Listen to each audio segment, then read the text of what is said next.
Exercise 2.4 federal board की जो new book है इसकी एक्सरसाइज 2.4 का क्वेश्चन नंबर 1।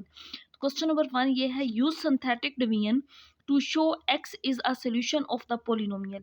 ये एक पोलिनोमियल दी गई है x+4, ये इसका फैक्टर दिया गया है। सिंथेटिक डिवीजन के जरिए हल करते हुए ये बताना है कि क्या ये इसका सोल्यूशन है। अगर तो यहाँ पे रिमाइंडर 0 आ जाए तो फिर ये इसका सोल्यूशन होगा।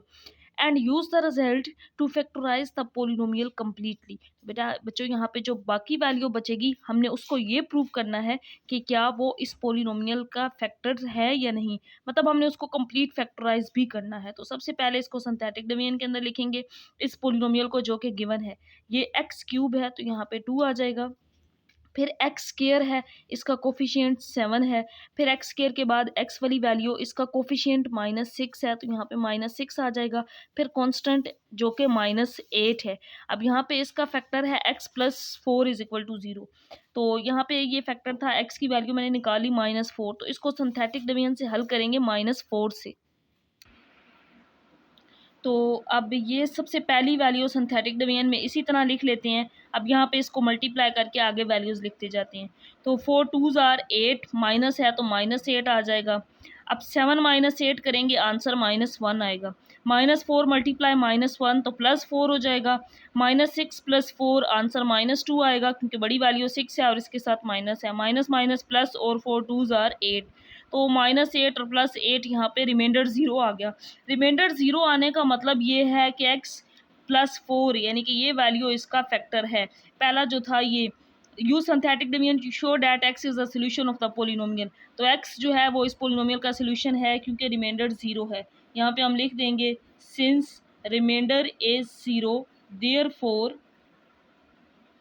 Therefore x+4 is a solution of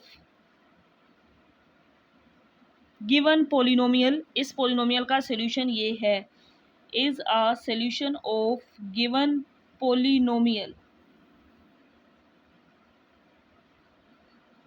क्योंकि रिमाइंडर 0 आ गया है इस वजह से ये इस पोलिनोमियल का सॉल्यूशन है। अब क्वेश्चन का दूसरा part, and use the result to factorise the polynomial completely. तो यहाँ पे ये जो रिजल्ट आया है इसको यूज करते हुए पोलिनोमियल को कंप्लीट फैक्टराइज भी करना है। तो ये क्वाड्रेटिक इक्वेशन बन गई है, 2x² आ जाएगा। फिर x वाली वैल्यू होती है -x और फिर कांस्टेंट -2 = 0। अब यहाँ पे हमने इसके फैक्टर्स बनाने हैं। दो ऐसे नंबर्स जिनको मल्टीप्लाई करें इन दो को तो ये -4x² बनता है, और प्लस या माइनस करने से x आए तो 2 2s are 4, बट 2x में से 2x निकालें तो x नहीं आता। तो ये जो हमारे पास क्वाड्रेटिक इक्वेशन आई है इसके फैक्टर्स नहीं बन सकते, तो इस पर हम लगाएंगे क्वाड्रेटिक फार्मूला।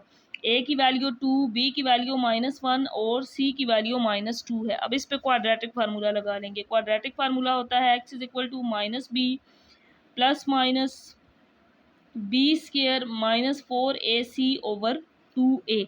अब इसके अंदर ये सारी वैल्यूज पुट कर देंगे। b की वैल्यू -1 प्लस b का स्क्वायर मीन्स -1 का स्क्वायर, -4a की वैल्यू 2 और फिर c की वैल्यू -2 यहाँ पुट कर देंगे, डिवाइडेड बाय 2a। a की वैल्यू है 2।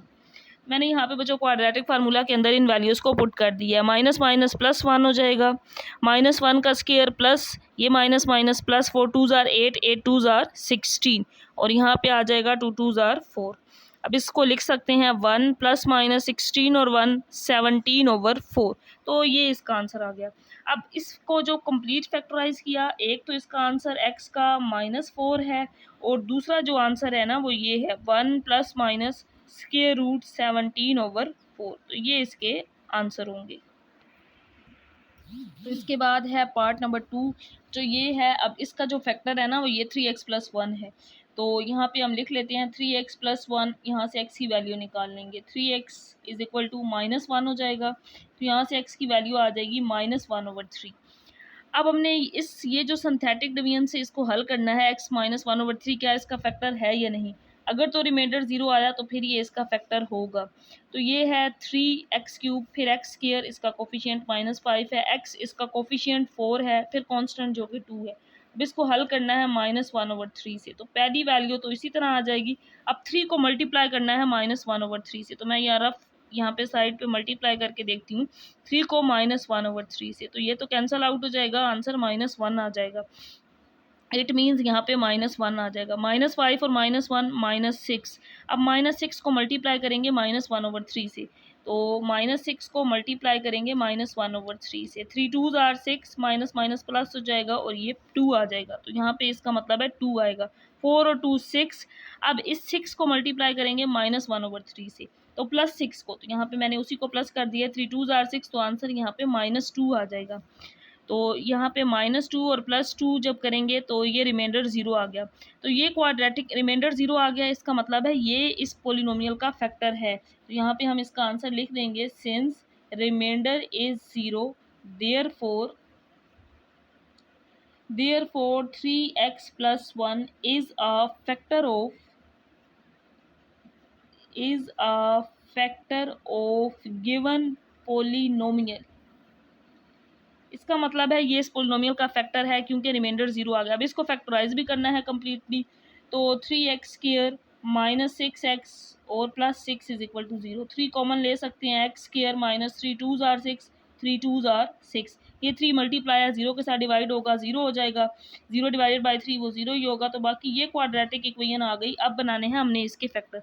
बच्चों यहाँ पे हमने 2 ऐसे नंबर लेने हैं जिनको मल्टीप्लाई करने से 2x² और प्लस या माइनस करने से 2x आए, तो इसके फैक्टर्स नहीं बन सकते, इस वजह से इस पे क्वाड्रेटिक फार्मूला। ए की वैल्यू 1, बी की वैल्यू -2 और सी की वैल्यू 2 होगी।